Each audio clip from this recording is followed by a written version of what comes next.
Entonces, buenas tardes a todos y a todas. Bienvenidos a una nueva charla invitada del Club de Astronomía e Ingeniero Félix Aguilar, el CAIFA. Hoy volvemos a tener el gusto de tener al doctor Elías Ocón, quien ya nos estuvo acompañando el año pasado. Esta etapa de charlas virtuales nos permitió que en el club, en las charlas habituales, nuestras reuniones habituales, nos permitió ahora que podamos tener invitados que antes la verdad que era imposible, no los teníamos, y entonces por ahí nos estaban faltando algunas temáticas que no podíamos cubrir, y ahora tenemos esta posibilidad. Para los que no lo conocen, Elías Ocón, él está en México, en la Ciudad de México. Él es físico, se formó en física, pero ya desde hace unos cuantos años está trabajando en filosofía de la ciencia, en filosofía de la física en particular, orientado, bueno, él ahora lo va a contar, pero está orientado mucho hacia la física cuántica, la relatividad general, y él trabaja en el Instituto de Investigaciones Filosóficas de la Universidad Nacional Autónoma de México. Y bueno, hoy un poco la idea era hablar sobre realismo y antirrealismo en las teorías modernas, y como ya se van a dar cuenta, va a haber un poquito más de énfasis hacia la mecánica cuántica o la física cuántica y la relatividad general. Bueno, el contenido es un montón, pero me parece que se va a poner súper interesante, entonces vamos a hacer la primera parte formal de la charla y después hacemos una segunda parte de preguntas, debates y todo esto. Así que, bueno, ahora Elías, te dejo la palabra y mil gracias.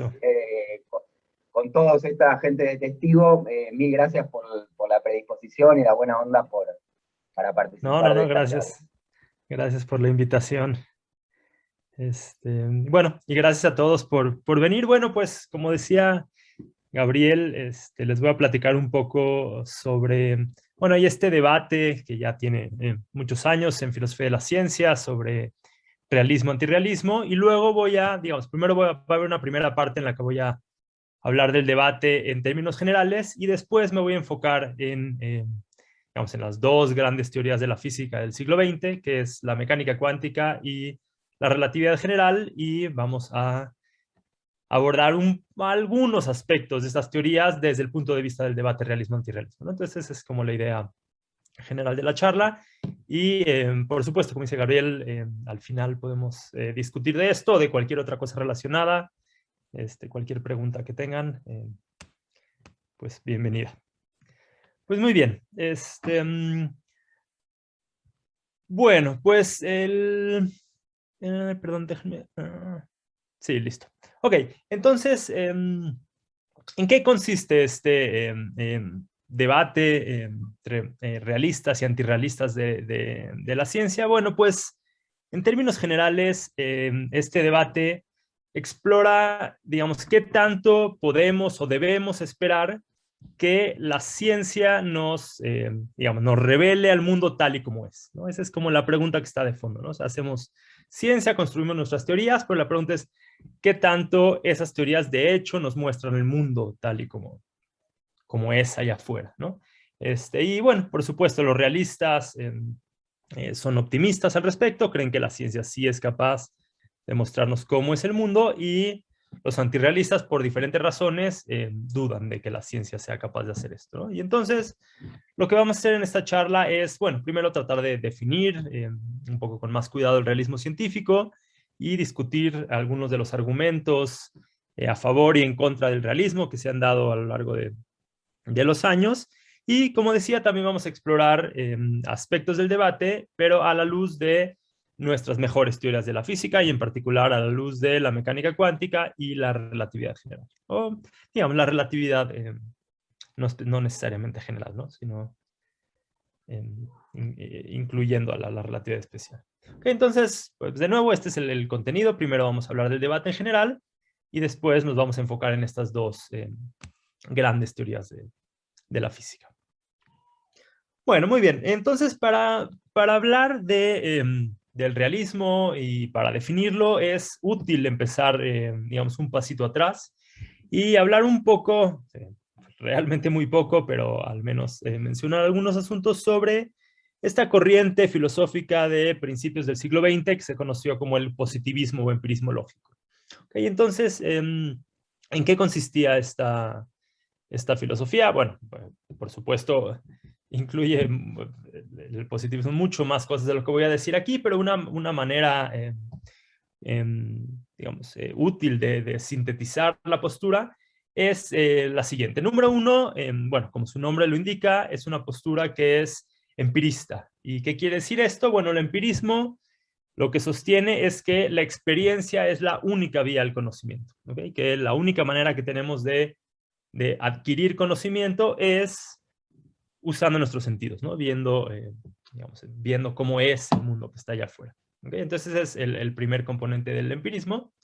Y el segundo componente importante es que esta corriente sostenía que existe una división clara, bien establecida entre lo que ellos llaman el lenguaje observacional y el lenguaje teórico, ¿no? Y entonces la idea es que uno puede, por ejemplo, no sé, hacer un experimento o algo así y obtener como datos puros, crudos, y eso está por un lado, y por otro lado está el lenguaje que usa la ciencia para intentar describir lo que ocurre allá afuera, ¿no? Los datos, etcétera, ¿no? Entonces está por un lado, de nuevo, el lenguaje observacional, que tiene que ver con datos puros, y por otro lado el lenguaje teórico, ¿no?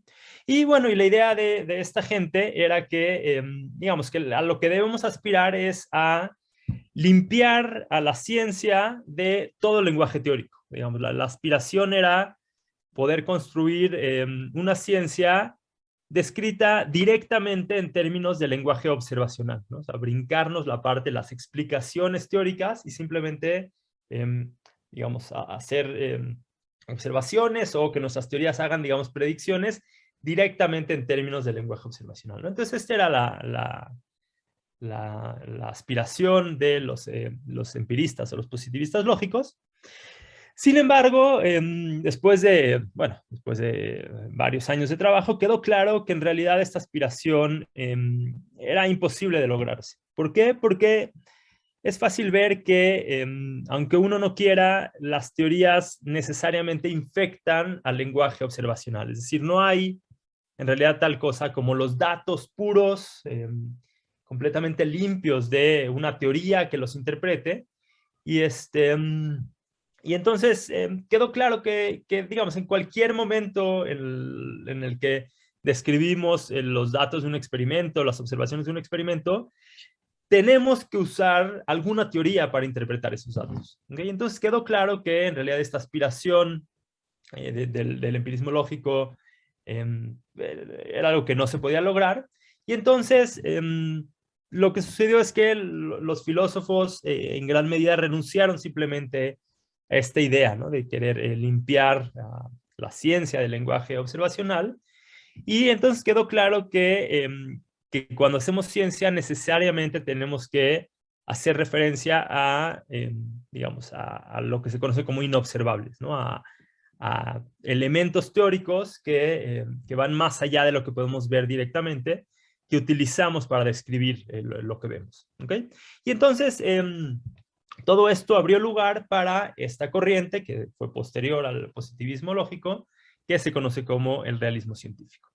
¿Okay? Y entonces, ¿en qué consiste el realismo científico? Bueno, hay muchas maneras de definirlo, se ha escrito muchísimo al respecto, pero creo que una manera útil y clara de hacerlo es por medio de dos postulados o dos tesis. Entonces, por un lado está lo que se conoce como la tesis metafísica, que básicamente dice que hay un mundo allá afuera que es independiente de nuestras mentes. Es decir, el mundo tiene una estructura definida e independiente de la mente, ¿no? Y entonces simplemente esta tesis de que hay un mundo allá afuera y ese es como es independientemente de si hay seres pensándolo, explorándolo, etc., ¿no? Entonces la tesis metafísica.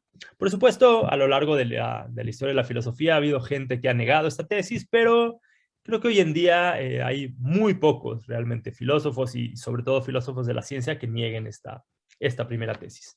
Pero además de eso, el realismo científico tiene otra tesis, que es la tesis epistémica, que es la que realmente le da contenido al realismo científico, que básicamente dice lo siguiente, dice, las teorías científicas maduras, es decir, las teorías científicas que están bien corroboradas, que hacen predicciones adecuadas, que llevamos varios años trabajando en ellas y una y otra vez han mostrado ser exitosas. Esas teorías, dice el realista científico, son aproximadamente verdaderas. ¿Qué quiere decir aproximadamente verdaderas? Bueno, nadie, digamos, incluso los realistas más radicales, no creen que la ciencia que tenemos hoy en día, de hecho, nos muestre el mundo tal como es, pero creen que la ciencia nos acerca a conocer cómo es el mundo, ¿no? Y entonces estas mejores teorías que tenemos son una buena aproximación a la verdad, y que se sigue de sostener que estas teorías son aproximadamente verdaderas, se sigue que las entidades inobservables postuladas por estas teorías son al menos muy cercanas, si no es que son directamente, las entidades que de hecho habitan en el mundo. ¿Ok? Entonces, si yo tengo una teoría exitosa y esa teoría me dice que existen, por ejemplo, electrones o que existen ondas gravitacionales, entonces de ahí se sigue que de hecho allá afuera en el mundo existen objetos que son muy parecidos a los electrones o a las ondas gravitacionales. ¿Ok? Entonces, esta es la idea del realista científico, ¿no? De nuevo, un realista científico cree que la ciencia nos permite descubrir cómo es el mundo allá afuera y lo hace incluso sobre, digamos, los sectores inobservables del mundo, ¿no? Hay cosas que no podemos medir directamente, pero si una teoría exitosa postula tal y cual cosa a nivel inobservable, entonces tenemos, digamos, el derecho de pensar que esas cosas de hecho pueblan el mundo. ¿Ok? Bueno, entonces ese es el realismo científico, que es un antirrealista, es alguien que por una u otra razón niega la postura realista. ¿Ok? Entonces la postura antirrealista se define simplemente por ser una postura que de alguna manera niega los postulados del realismo. ¿Ok? Bueno, y entonces pongo, por ejemplo, que sería una postura antirrealista. Una postura antirrealista radical podría negar la primera tesis metafísica, que no hay un mundo independiente de las mentes. Pero como decía, esa es una postura que en realidad no es muy popular. Pero otra manera de ser antirrealista es aceptar que existe un mundo allá afuera, independiente de nuestras mentes, pero pensar que la ciencia no nos permite descubrir cómo es el mundo a nivel de inobservables, ¿no? Esa sería una postura, un ejemplo de una postura antirrealista. Bueno, muy bien. Entonces, esa es la postura y, bueno, a lo largo de los años ha habido, como decía, muchísimo debate al respecto. Y entonces, digamos, ¿qué se discute al respecto? ¿Qué está involucrado en una postura de un realista científico? Bueno, normalmente lo que se dice es que esta postura involucra, digamos, dos componentes, ¿no? Dos componentes importantes. Por un lado, contiene lo que se conoce como una modestia metafísica. ¿Qué quiere decir eso? Bueno, la idea es que desde esta postura uno supone que pues el mundo es como es, ¿no? Y es como es de manera independiente a lo que pensamos sobre este, ¿no? Entonces, desde ese punto de vista, no, digamos, no le da un papel central a los humanos o seres inteligentes para determinar cómo es el mundo. Pero por otro lado, el realista es arrogante, digamos, desde el punto de vista epistémico, ¿no? Cree que a pesar de que el mundo es independiente de lo que pensamos de él, cree que haciendo ciencia podemos llegar a conocer el mundo más o menos como es, ¿no? De nuevo, no necesariamente uno tendrá que sostener que la ciencia nos puede decir exactamente cómo es el mundo, pero que haciendo ciencia podemos llegar a conocer parte del mundo, ¿no? Y bueno, y el asunto es que estas dos tesis que, bueno, no sé, diría yo, parecen atractivas. El problema es que son tesis que, digamos, en cierta manera entran en tensión, ¿no? O tienden a jalar en direcciones contrarias. ¿Por qué? Porque, pues, mientras uno le otorgue más independencia al mundo, entonces, pues parece que se vuelve más complicado conocer cómo de hecho es el mundo, ¿no? O sea, mientras si yo creo que el mundo es como es, independiente de mi mente, no queda claro que yo tenga la capacidad de conocer al mundo, ¿no? Y entonces, digamos, hay como una tensión en el corazón de la ciencia. Y de hecho es una tensión que creo yo que es, digamos, no solamente está en el corazón del realismo científico, sino que está en el corazón de la ciencia misma, en el siguiente sentido. Digamos, uno pensaría o normalmente como científico tiene intuiciones, empíricas, ¿no? Y entonces la idea es, como decía del empirismo lógico, la idea es pensar que la única manera de conocer el mundo es a través de nuestros sentidos, ¿no? Eso parece una tesis perfectamente razonable, que creo que muchos científicos adoptarían. Pero por otro lado, también, digamos, a lo largo de la historia de la ciencia, tenemos nuestras teorías nos dicen cosas como sobre inobservables.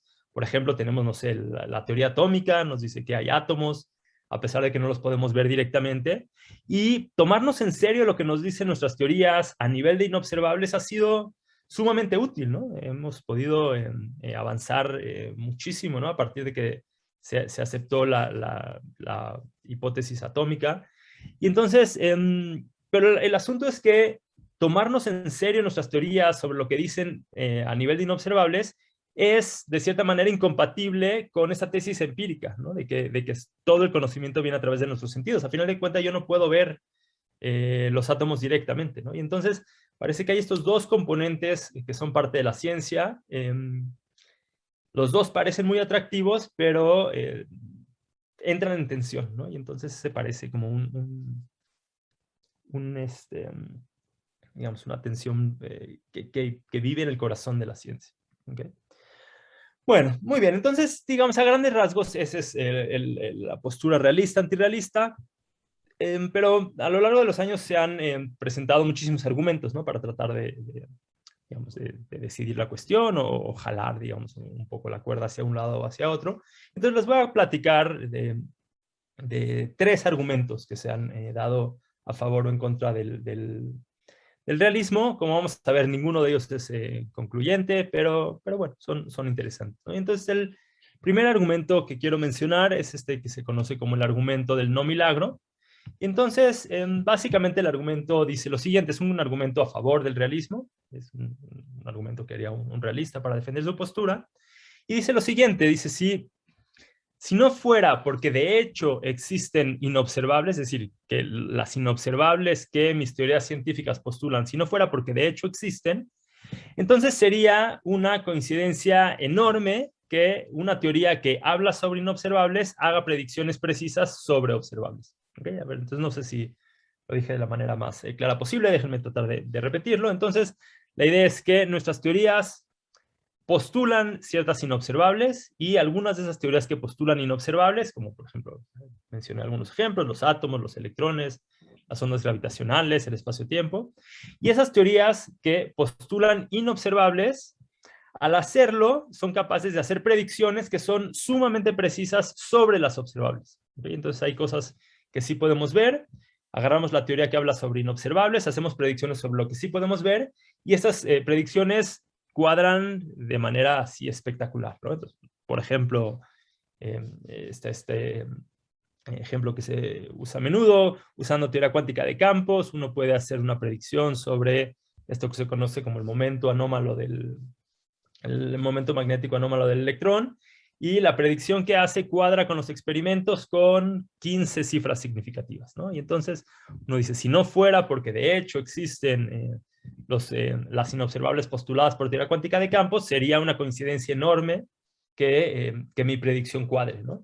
Y entonces, desde esta perspectiva, ser antirrealista pues equivale a algo así como creer en milagros, ¿no? Sería un milagro que mi teoría, que de hecho es falsa sobre inobservables, haga predicciones adecuadas sobre lo observable, ¿ok? Bueno, y entonces el argumento, ya me dirán qué opinan, pero bueno, el antirrealista no queda convencido. ¿Y qué puede decir el antirrealista para responder? Bueno, un contraargumento muy importante es el siguiente. El antirrealista dice, mira, en la historia de la ciencia han existido muchísimas teorías que en su momento eran maduras o creíamos que eran adecuadas, pero que hoy sabemos que son falsas. Y entonces, ¿cómo sabemos que no va a pasar exactamente lo mismo con nuestras teorías actuales, ¿no? Entonces, hoy crees que esta teoría es madura y entonces le crees a lo que dice sobre inobservables, pero hace 30 años tenías esta otra teoría, tenías la misma postura y hoy sabes que esa teoría es falsa, ¿no? Y entonces, este argumento, por cierto, se le conoce como la metainducción pesimista. Y bueno, esta es la idea, ¿no? Que ha habido ejemplos de teorías que son empíricamente adecuadas, pero sabemos que son falsas. ¿Cómo sabemos que no le va a pasar lo mismo a la ciencia actual? ¿Okay? Entonces, ese es el contraargumento del antirrealista. ¿Qué puede decir el realista para resistir este contraargumento?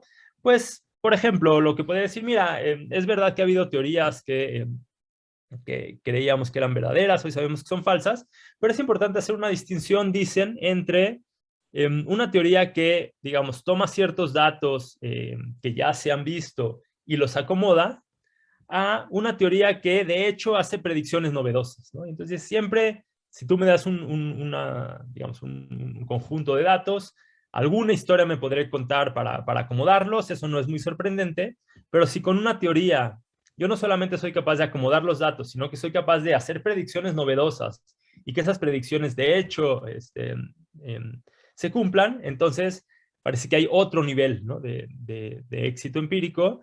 Y entonces tenemos que fijarnos en teorías que logren esto, ¿no? Hacer predicciones novedosas. Esa es una posible respuesta del realista. Otra respuesta es decir, mira, en realidad no es que las teorías que hemos desechado son falsas. O sea, más bien lo que sabemos es que, digamos, que la ciencia va progresando y que teorías anteriores de alguna manera van siendo como encapsuladas por teorías más nuevas, ¿no? Y entonces, por ejemplo, la relatividad general, sabemos que se reduce, decimos, a la mecánica newtoniana cuando, digamos, hacemos tales y cuales aproximaciones, ¿no? O usamos relatividad general en un cierto contexto especial. Ahí vemos cómo es que la relatividad general se reduce o digamos, nos explica por qué las predicciones de la mecánica newtoniana eran adecuadas, ¿no? Y entonces, desde este punto de vista, no es cierto que, digamos, es tan fácil decir que las teorías anteriores eran falsas, ¿no? Simplemente son, digamos, aproximaciones más burdas a la realidad, ¿no? Que queremos encontrar, ¿no? Y entonces, digamos, estos son posibles contrarrespuestas a este argumento de la metainducción pesimista. Muy bien, otro argumento que también se ha utilizado para defender el realismo es el siguiente, digamos, de alguna manera, digamos, el debate completo sobre realistas y antirrealistas depende de la distinción entre observables e inobservables, ¿no? Yo ya he usado estos términos varias veces en esta charla y la distinción muchas veces se toma como dada, ¿no? Como si queda perfectamente claro cuál es la parte observable, cuál es la parte inobservable. Y el asunto es que, digamos, parece que un antirrealista tendría que poder hacer la distinción para poder negar el realismo, ¿no? O sea, la idea es que si yo no tengo clara la distinción entre observables e inobservables, no queda claro en qué sentido un antirrealista podría negar la posición del realista, ¿no? Y el asunto es que, si uno se sienta a pensarlo con un poco de cuidado, es fácil ver que la distinción entre observables e inobservables no es clara en ningún sentido, ¿no? Por ejemplo, no sé, si yo tengo un objeto que puedo verlo a simple vista, ¿no? Decimos, bueno, es observable, ¿no? Y ahora digo, bueno, no tengo un objeto que puedo ver, pero para hacerlo tengo que utilizar una lupa. Bueno, y ahora no una lupa, sino un microscopio, ¿no? Óptico.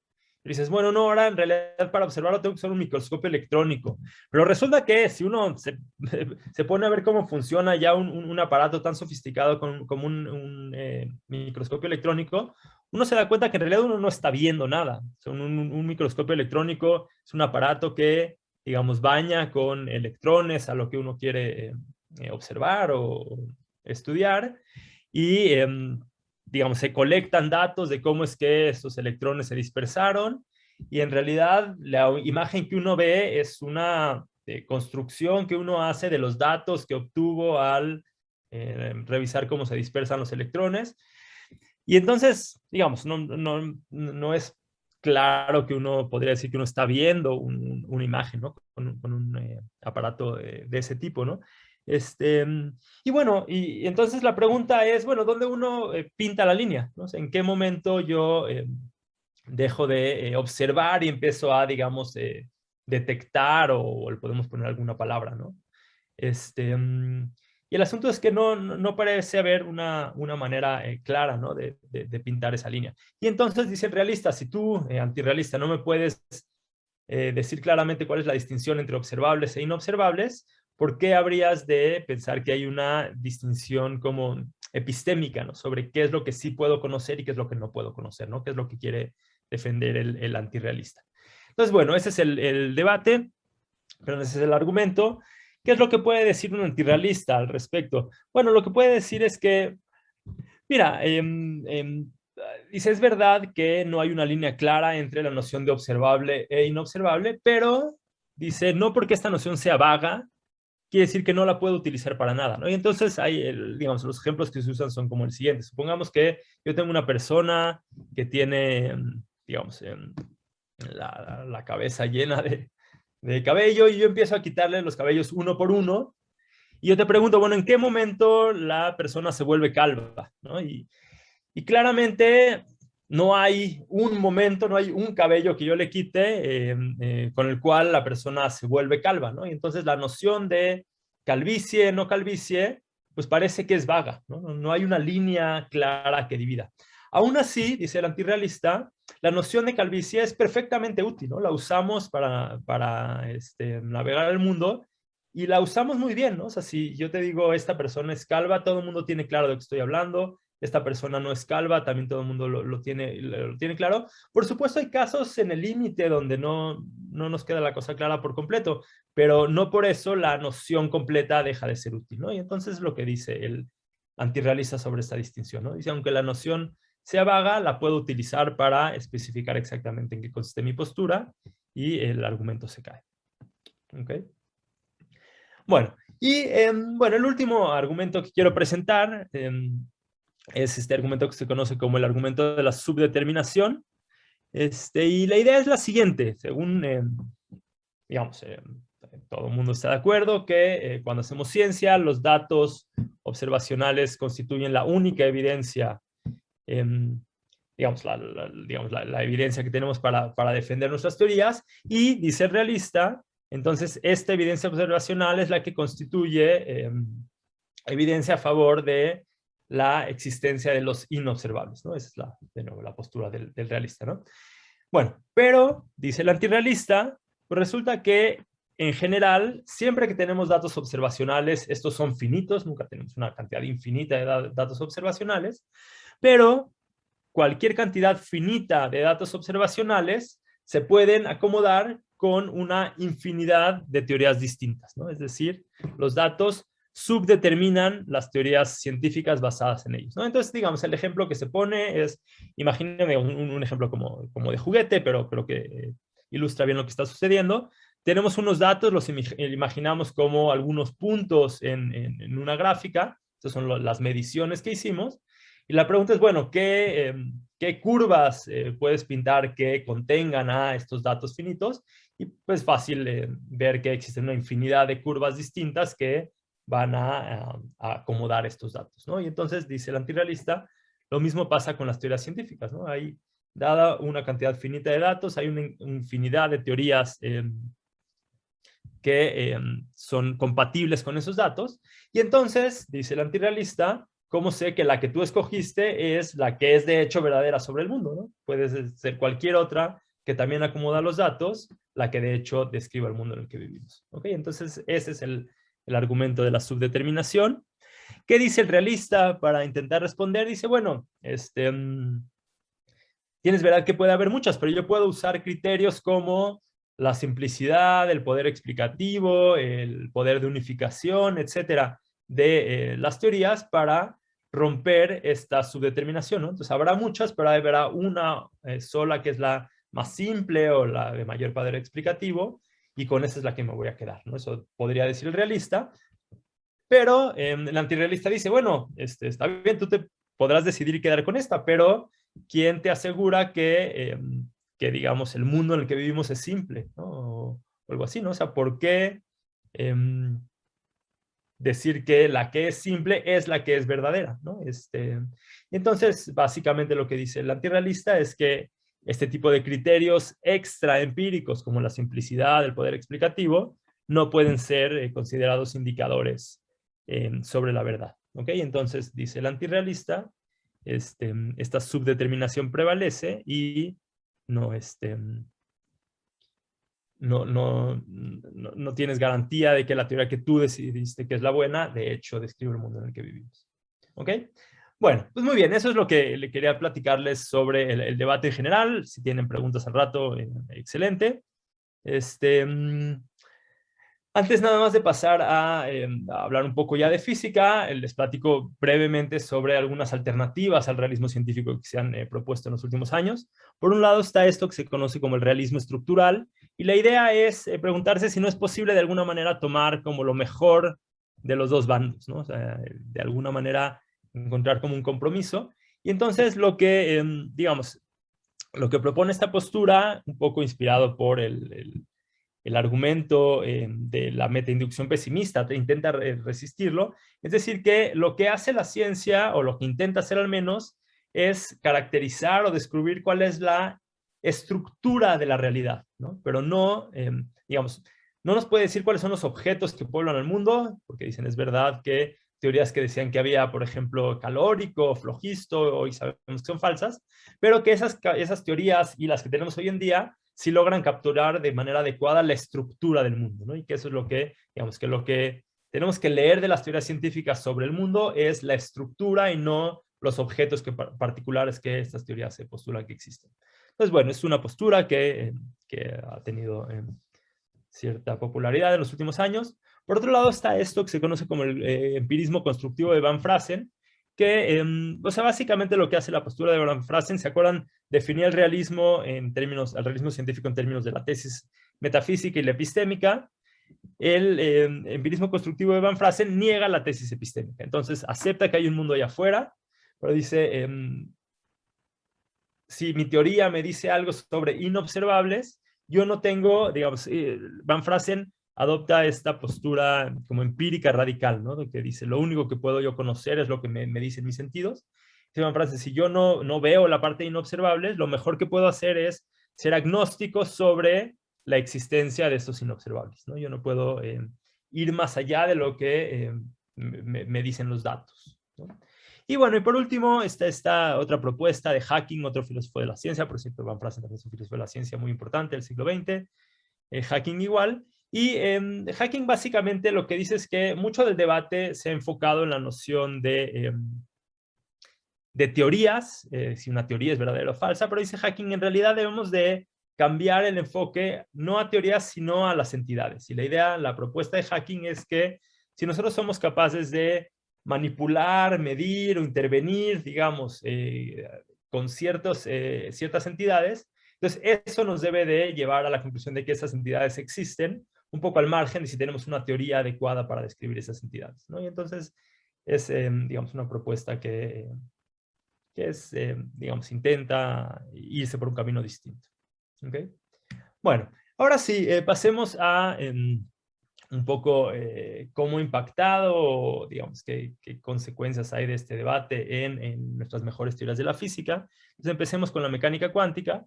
Y bueno, por supuesto, la mecánica cuántica es la o una de las teorías más exitosas del mundo, digamos, de la historia, al menos desde el punto de vista del nivel predictivo de la teoría. Pero bueno, resulta que la teoría es sumamente exitosa a pesar de que la teoría tiene un elemento extraño, raro, problemático, diría yo. Y digamos, aspecto raro consiste en el hecho de que para utilizar la teoría es necesario introducir observadores externos al sistema de estudio.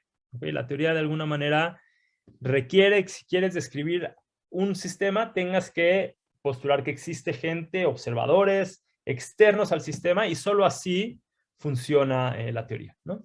Bueno, y digamos, esta característica o problema de la teoría, bueno, quedó claro desde el principio de la teoría, que digamos, desde que se creó en los 20, 30 del siglo pasado. Y ¿qué es lo que pasó? Es que esta característica llevó a sus creadores, a gente como Bohr, como Heisenberg, como Born, etcétera, a una conclusión muy fuerte. Y la conclusión a la que llegaron es que la ciencia debe limitarse a describir lo que se observa, y la ciencia debe olvidar esta aspiración que era parte de la ciencia y en particular parte de la física previa a la construcción de la mecánica cuántica, a esta aspiración de construir una imagen completa del mundo, ¿no? Que es, digamos, una aspiración que un realista tendría. ¿Ok? Bueno, y entonces podemos hablar de esto con más cuidado al rato. Por lo pronto, simplemente les platico que yo no creo que esa posición esté justificada.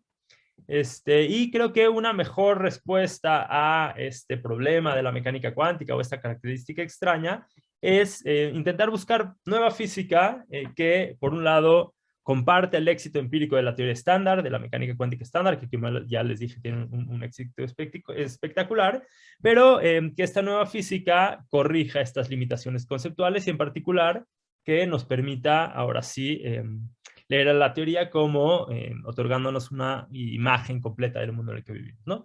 Y bueno, no solo creo que esta es una posición más adecuada, sino que de hecho existen alternativas que logran lo anterior, ¿no? Que son empíricamente equivalentes con la teoría estándar, pero que sí permiten construir una imagen del mundo en el que vivimos, ¿no? En particular, en un par de ejemplos, está esto que se conoce como la teoría de onda piloto o las teorías de colapso objetivo, que logran lo anterior. Si quieren entrar en detalle, al rato podemos hacerlo.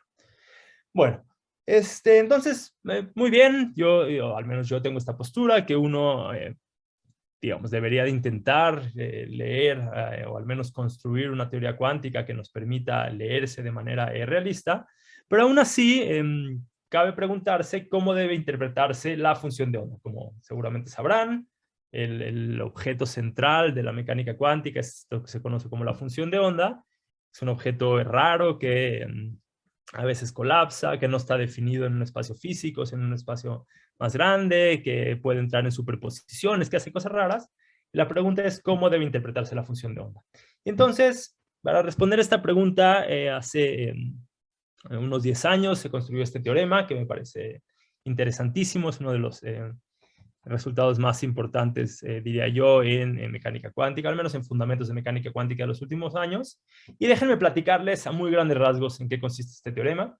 Entonces, digamos, lo primero que hace el teorema es plantear una distinción al margen de la mecánica cuántica, de manera general, entre lo que conocen como estados ónticos y estados epistémicos. Y entonces, la idea es que un estado óntico es un estado que es objetivo y que es independiente del observador, ¿no? Y entonces, por ejemplo, un ejemplo de un estado óntico sería cómo se lee, digamos, me voy a poner aquí un poquito técnico, si no entienden luego podemos regresar al asunto, pero digamos, en el contexto de la mecánica clásica, el estado del sistema se describe por medio de un punto en el espacio-fase, ¿no? Y la idea es que ese punto en el espacio-fase representa el estado del sistema de manera objetiva e independiente del observador, ¿no? Bueno, entonces ese es el estado óntico, y por otro lado está lo que se conoce como el estado epistémico, que de alguna manera representa la información que un agente tiene sobre el sistema, ¿no? Entonces, a diferencia del estado óntico, que es objetivo e independiente del observador, el estado epistémico es directamente la información que un agente tiene sobre el sistema, ¿no? Y entonces, un ejemplo sobre esto es algo así como una distribución de probabilidad sobre el espacio-fase, ¿no? Entonces, la idea es que si uno tiene un sistema clásico y por alguna razón hizo mediciones imperfectas o algo así, uno puede representar la información que uno tiene sobre cuál puede ser el estado del sistema con una distribución de probabilidad sobre el espacio-fase. ¿Ok? Bueno, y entonces la pregunta es, ¿qué representa la función de onda? ¿No? Y bueno, hay al menos, como que habrá más, pero al menos hay 3 posibles respuestas. Una opción es que la función de onda es óntica, ¿no? Y entonces la idea, si ese es el caso, es que la función de onda es una característica objetiva del sistema independiente del observador, ¿no? Es realmente algo, vamos, análogo a un punto en el espacio-fase, ¿no? Es una propiedad objetiva del sistema. Otra opción es que la función de onda sea epistémica, ¿no? Es una postura que también ha sido popular. La idea es que la función de onda de alguna manera representa la información que un agente tiene sobre el sistema, ¿ok? Pero bueno, en esta postura de que la función de onda sea epistémica, existen dos opciones. La primera es pensar que es epistémica, pero que de hecho existe un estado óntico de fondo, es decir, que la mecánica cuántica de alguna manera es una teoría que nos da una descripción como burda de un sistema, que captura la información que los agentes tienen sobre el sistema, pero que en realidad existe una descripción más profunda que es objetiva e independiente del observador, ¿no? Entonces sería una postura.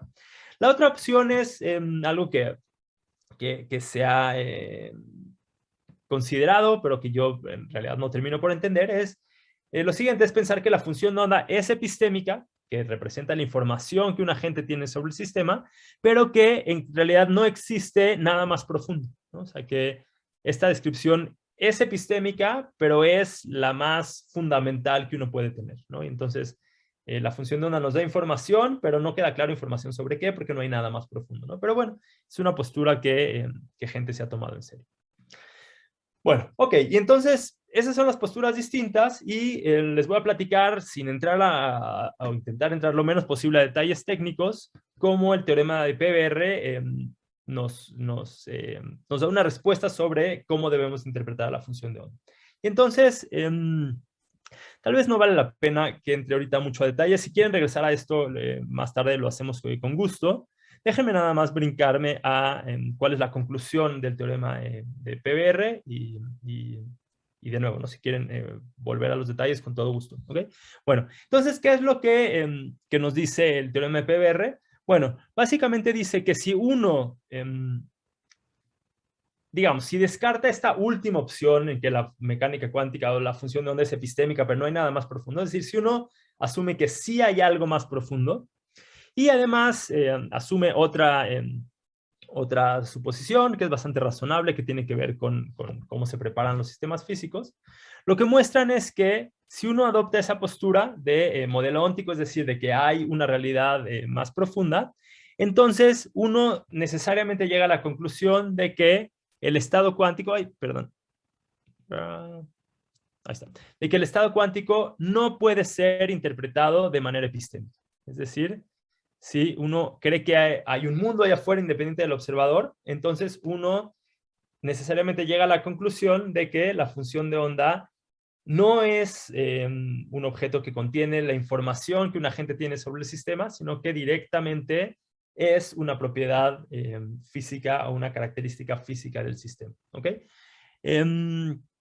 Por cierto, nada más para que no haya confusiones, esto no implica que la función de onda o que el estado cuántico, es otro nombre para lo mismo, sea completo, en el sentido de que, o sea, llegamos a la conclusión de que la función de onda nos da información objetiva del sistema, pero eso no implica que si yo te doy la función de onda, ya te di toda la información física del sistema. Puede ser que la función de onda solamente contenga información parcial del sistema, pero lo que sí muestra el teorema es que no lo puedo interpretar de manera epistémica, ¿no? Y entonces, bueno, eso es lo que quise decir con estos dibujitos. Entonces, digamos, si acá abajo tengo el nivel óntico, es decir, el nivel fundamental, completo del sistema, y acá arriba la descripción cuántica.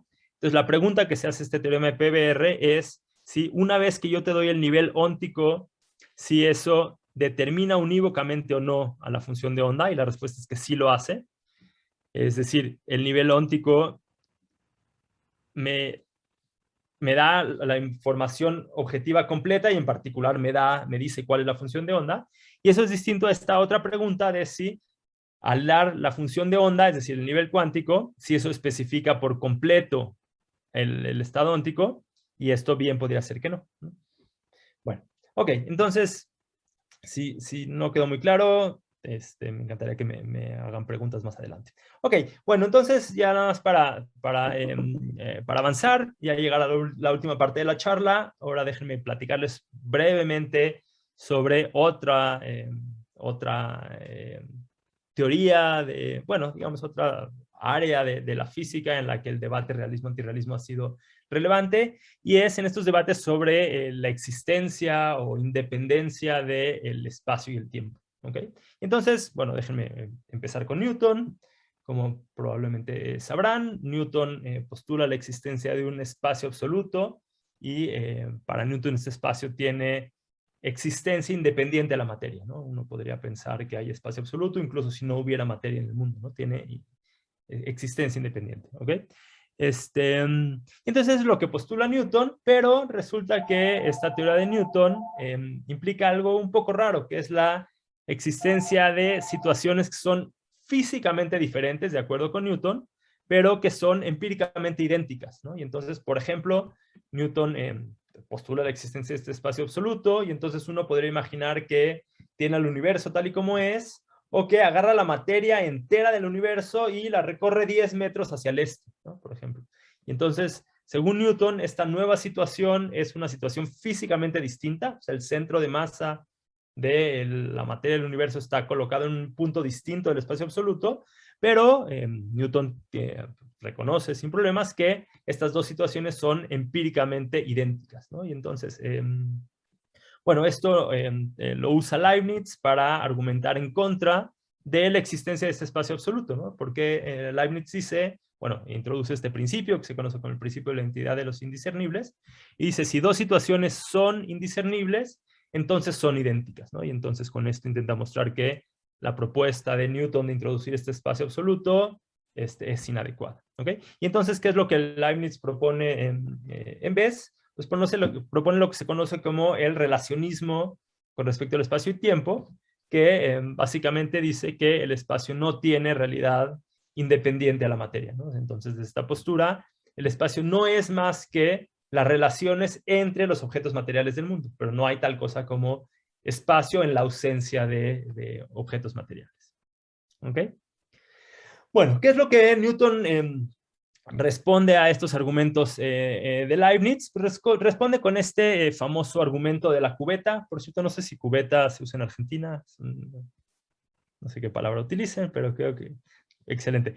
Bueno, y entonces, ¿qué es lo que hace Newton con este argumento? Pues dice, mire, imaginemos que tenemos una cubeta llena de agua y que está colgada colgada de una cuerda. Y tenemos dos situaciones. En la primera situación, la cubeta no está girando y entonces la superficie del agua pues es plana. Y ahora hacemos girar digamos, torcemos la cuerda y ponemos a girar la cubeta.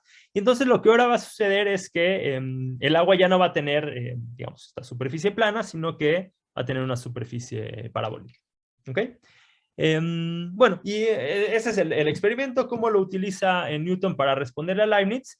Le dice a Leibniz lo siguiente, dice, mira, fíjate que en estas dos situaciones, el movimiento relativo entre el agua y la cubeta es exactamente el mismo. De hecho, no hay movimiento relativo entre el agua y la cubeta en ninguna de estas dos situaciones, ¿no? Si la cubeta, digamos, la ponemos a girar, después de un rato, el agua va a empezar a girar exactamente al mismo ritmo que la cubeta, y entonces en ambas situaciones el movimiento relativo entre el agua y la cubeta es el mismo, pero el comportamiento es distinto, ¿no? En un caso la superficie es plana y en el otro es cóncava. Entonces dice Newton, esto queda claro que el movimiento relativo entre la cubeta y el agua es incapaz de explicar el comportamiento. Y entonces es necesario postular la existencia de algo extra. Y dice Newton, esto extra debe de ser el espacio y el tiempo absolutos. ¿Ok?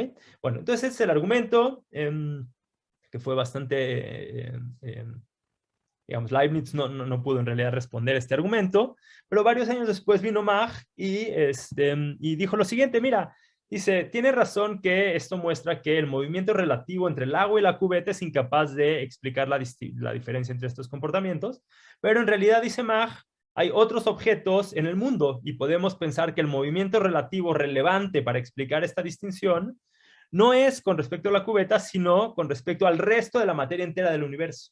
¿Okay? Entonces dice Mach, yo en principio podría explicar esta distinción apelando a que en este caso, por ejemplo, el movimiento del agua es uno con respecto al resto de la materia del universo y en este es un movimiento distinto. ¿Okay? Bueno, y entonces esa es la propuesta de Mach. La propuesta de Mach creo es muy, muy interesante, pero se queda ahí. O sea, Mach en realidad nunca construyó una teoría física completa que logre, digamos, acomodar estas ideas. Pero varios años después vino Einstein, construyó la relatividad general, y como es bien sabido, Einstein se inspiró en ideas machianas, ¿no? Utilizó, de hecho, digamos, explícitamente, ¿no? Usó, de hecho, él mismo llamó algo el principio de Mach y lo utilizó para construir su teoría.